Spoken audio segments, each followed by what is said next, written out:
Buen día, pues continuamos en la semana 3, que es la unidad 2, modalidades de imágenes médicas. El tema de hoy es el 2.3, que es tomografía por emisión de positrones o PET en inglés. El objetivo es conocer la modalidad de tomografía por emisión de positrones para la adquisición de imágenes médicas. Y bueno, la tomografía por emisión de positrones es una técnica usada en medicina nuclear, la cual consiste en la detección de un radiofármaco que se suministra al paciente. ¿Sí? Eh, este radiofármaco pues se supone que va a ir a las zonas de interés. Por ejemplo, si es un estudio de riñón, se utiliza perdón, si el examen, bueno, si es un estudio para un determinado órgano, se utiliza un radiofármaco especializado de tal forma que ese radiofármaco se va a la zona de la lesión.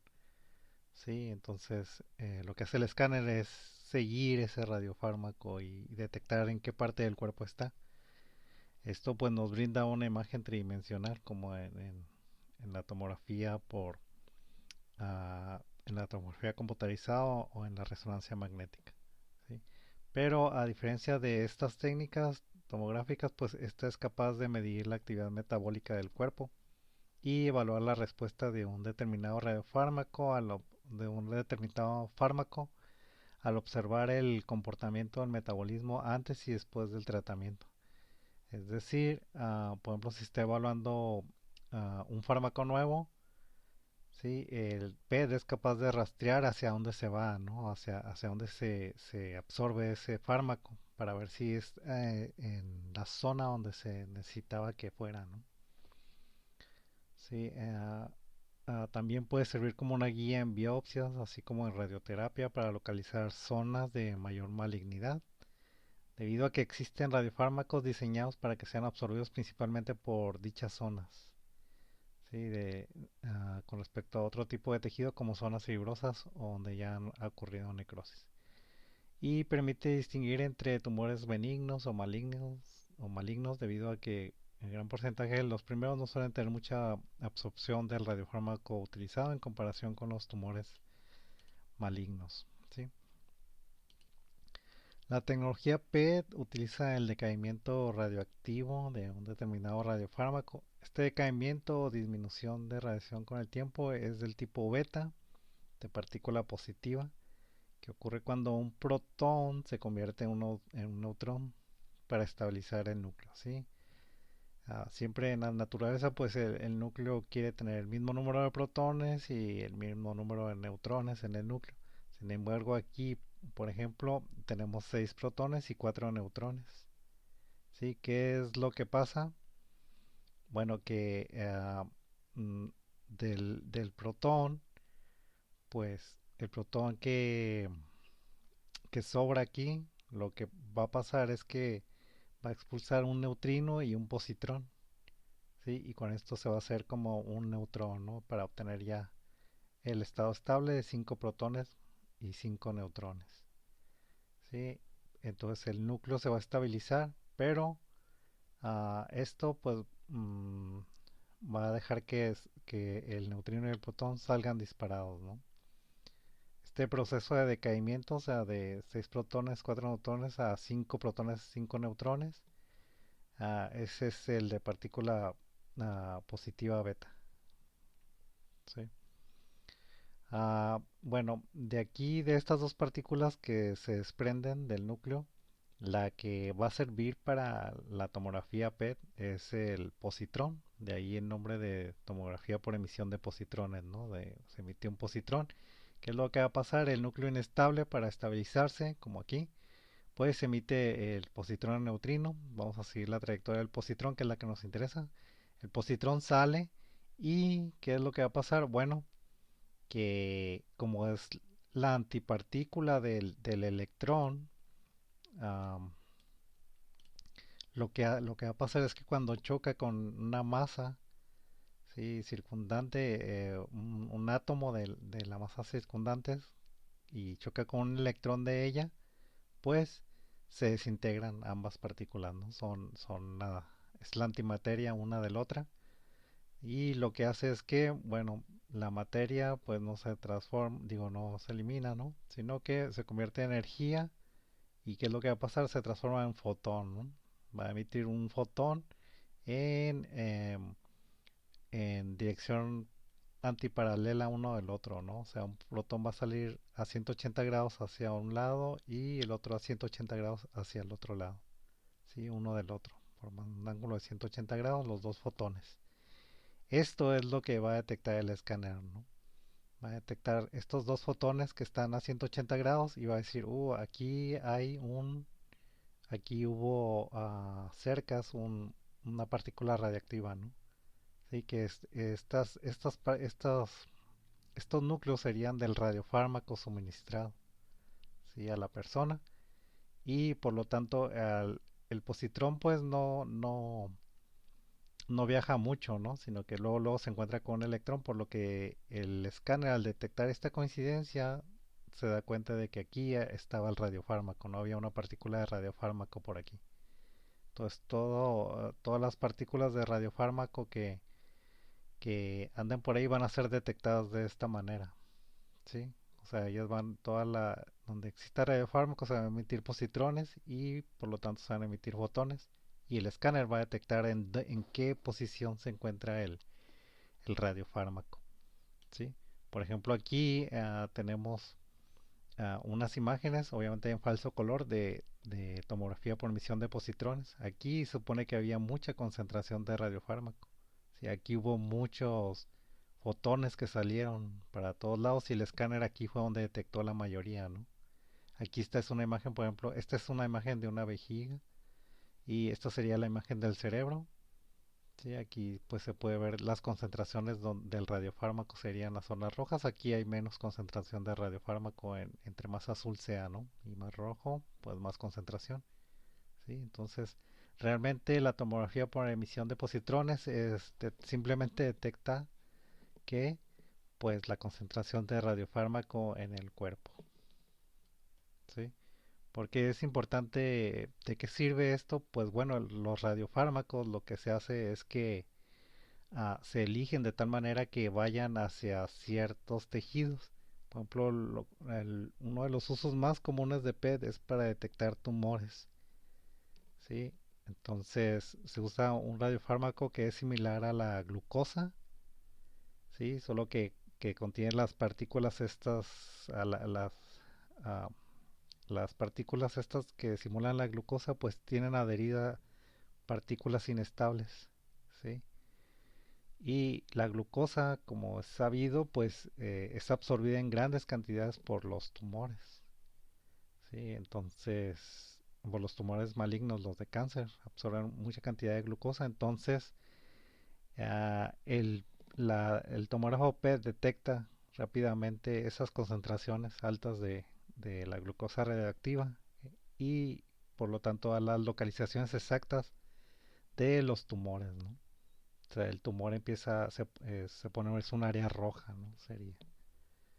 Ese sería el uso clínico uno de los usos clínicos de PET, ¿no? Bueno, ah, entonces este sería el principio físico. Simplemente las partículas, los radiofármacos, pues emiten positrones que chocan con electrones y salen dos fotones que son detectados por PET. Este sería en sí ya todo el proceso para generar la imagen, sería así. Al paciente se le inyecta el radiofármaco y se espera un tiempo a que el radiofármaco sea absorbido por el tejido de interés, que puede ser un tumor, ¿sí? Entonces, una vez que ya está distribuido, después de un tiempo, o que es absorbido, perdón, por el tejido de interés, pues ya ahí donde se encuentra el radiofármaco empieza a emitir los fotones, ¿no? Un positrón y seguido de dos fotones, ¿sí? Y el escáner detecta, ¿se acuerdan? Los fotones salían a 180 grados uno del otro, pues el fotón es detectado por dos sensores del, del escáner. El escáner, como es igual que la tomografía computarizada, son anillos de detectores, ¿sí? Entonces cada detector Aquí tenemos, digamos, la partícula radioactiva, sale el positrón, y aquí ocurre la aniquilación entre el positrón y el electrón, y salen los dos fotones así en 180 grados, y se detecta por alguno de estos sensores que están aquí, ¿no? ¿De qué están hechos estos sensores? Pues son simplemente fotomultiplicadores, ¿sí? Debido a que solamente se debe detectar un fotón, pues estos multiplican el fotón y lo convierten a un potencial eléctrico, ¿no? Entonces así el escáner lo único que está contando lo único que está detectando son los fotones y detecta conteo de fotones, ¿no? Sí, entonces los fotones son detectados por el anillo del escáner y aquí se van almacenando las cuentas que obtiene cada sensor del anillo. Van contando cuántos fotones entran ahí, ¿sí? Y a través de estas cuentas pues se crea un sinograma, como en el caso de tomografía computarizada, y ya teniendo el sinograma, pues ya se puede utilizar una técnica de reconstrucción, como en la tomografía computarizada, para obtener ya la imagen, ¿sí? Y la imagen pues sería algo como esto. Ok, uh, bueno, vamos a ver ahora los factores que afectan la adquisición de los datos. Uno es la normalización, que ocurre debido a la variación en los componentes del sistema. Por ejemplo, la variación de la ganancia de los tubos fotomultiplicadores, ¿sí? Ah, puede existir variación en la ganancia, unos atenúan más, otros amplifican más. O la variación en la sensibilidad, unos detectan más fotones que otros, la variación en la posición de de los detectores, etcétera. Sí, otro es la atenuación, existe una atenuación de los fotones dentro del tejido, o sea, los fotones que se generan en el radiofármaco, algunos son absorbidos por el mismo tejido, ¿no? Circundante, y bueno, esto depende del coeficiente de atenuación que tenga cada tejido y la distancia que se recorre para atravesarlo, ¿sí? O sea, no todos los fotones que se emiten van a dar a los detectores, sino algunos son absorbidos por el tejido. ¿Sí? Otras factores que afectan la adquisición de datos son las llamadas coincidencias aleatorias, ¿sí? Por ejemplo, aquí está, digamos que aquí hubo una aniquilación del electrón-positrón, salen los fotones, como ya dijimos, a 180 grados y son detectados, ¿no? Por un detector aquí y otro acá, ¿no? Aquí ocurre lo mismo, pero en las coincidencias aleatorias, digamos que aquí fue la aniquilación positrón-electrón, salen los dos fotones a 180 grados, pero uno de los fotones se pierde, sale fuera de los detectores. Acá ocurre también de casualidad otra aniquilación al mismo tiempo que esta otra, pero también acá se pierde uno de los fotones, sale disparado fuera del alcance de los detectores. ¿Y qué es lo que pasa? El otro sí llega a un detector y acá también el otro fotón llega a un detector, por lo que el escáner detecta la coincidencia aquí entre este y este fotón, dice son del mismo evento, por lo que el evento debe estar más o menos por aquí, cuando en realidad ese evento se produjo por otros dos eventos que perdieron un fotón, ¿no? Eso se le llama coincidencias aleatorias que ocurren pues con cierta regularidad. Esto pues es un factor, ¿no? Que afecta en los datos porque están dando posiciones erróneas, ¿no? Otra sería las coincidencias debido a dispersiones. Si la iteración de un fotón con los átomos del tejido circundante es del tipo dispersión Compton, este puede cambiar de dirección provocando un evento con su par en la dirección equivocada. ¿Sí? ¿Qué tenemos aquí? Bueno, el evento de aniquilación electrón positrón sucedió aquí, entonces salen los dos fotones a 180 grados. Uno de los fotones llega al detector, pero el otro choca con, con, con, con otra partícula y ocurre una dispersión Compton, por lo que en lugar de salir a 180 grados así, pues se dispersa para acá. ¿Qué es lo que pasa? Que se detectan, ahora la detección ocurre aquí y aquí en vez de ocurrir aquí y acá, ¿no? Ahora ocurre aquí y aquí y el escáner pues piensa que por aquí estuvo la aniquilación, ¿no? A lo largo de esta línea, en vez de estar acá. Sí, entonces esos son los factores que pueden meter ruido a la imagen. Ok, bueno, pues eso sería todo en cuanto a, a la tomografía por emisión de positrones. Obviamente pueden consultar más de esto en la internet, en YouTube, ¿no? Hay muchos videos que tienen animaciones que pueden explicar mucho mejor para que quede más claro. Y bueno, esto sería todo por esta semana. Hasta luego.